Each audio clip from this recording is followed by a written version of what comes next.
விஜயகாந்த் இதே வேலையை பண்ணாங்க திமுக, ஞாபகம் இருக்கா? செய்தியாளர் பிரஸ் மீட்ல ஃபுல்லா அப்படி பண்ணது. பிரஸ் மீட் மட்டும் இல்லாமல் கூட்டத்திலே விஜயகாந்த் ஸ்டேஜில் பேசினதில்ல, எவடா சத்தம் போடுறதே, ஞாபகம் இருக்கா? குடிச்சிட்டு பேசினான்னு சொல்லிட்டு செய்தி ஊடகத்தில் போட்டு லீடர் 100 பேர் கத்துவான்.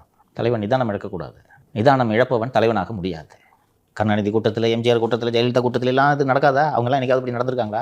இறங்கியிருக்காங்களா? ஸ்டேஜ் விட்டு இறங்குவாங்க. இத்தனைக்கும் விஜய் கூட்டத்தில் கூட சார் கடவுளே அஜித்தேன்லாம் கத்துனாங்க. விஜய் இறங்கி அடி போலாமா? சொல்லுமா.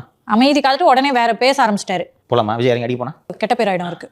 இல்லைன்னா இவர் சொல்லியிருக்கேன், அவனை அப்புறப்படுத்துங்க அப்படின்னு கீழே இருக்க சொன்னா கூட முடிஞ்சிருக்கும். ரவுடியா நீ? நான் கேட்குறேன், தலைவனா ரவுடியா? இப்போ உங்ககிட்டலாம் நாடு சிக்கனா என்ன ஆகும்?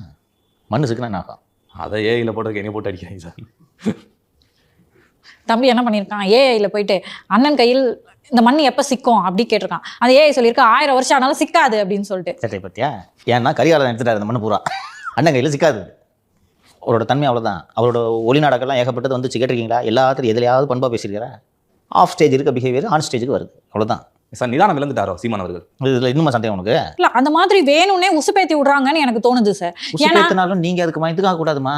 நீங்கள் லீடருமா, ஆயிரக்கணக்கானவர்களுக்கு வழிகாட்ட வேண்டிய இடத்தில் நீங்கள் இருக்கிறீர்கள். நீங்களே இப்படி இறங்கி பேசுனீங்கன்னா மேடையில் இஷ்டத்துக்கு கெட்டவத்தை பேசுறீங்க. கெட்டவத்தை பேசுகிறவங்க எல்லாம் உங்கள் கட்சியில் வச்சுருக்கீங்க, அதை வளர்க்குறீங்க. அதை கண்டிச்சாவது ஒரு அறிக்கை விட்டுக்கணும். நீங்கள் நீக்கிறீங்க, நீக்காம போறீங்க, கண்டிச்சிருக்கோம்ல சார். அவரே அதை ரசிக்கிறார்.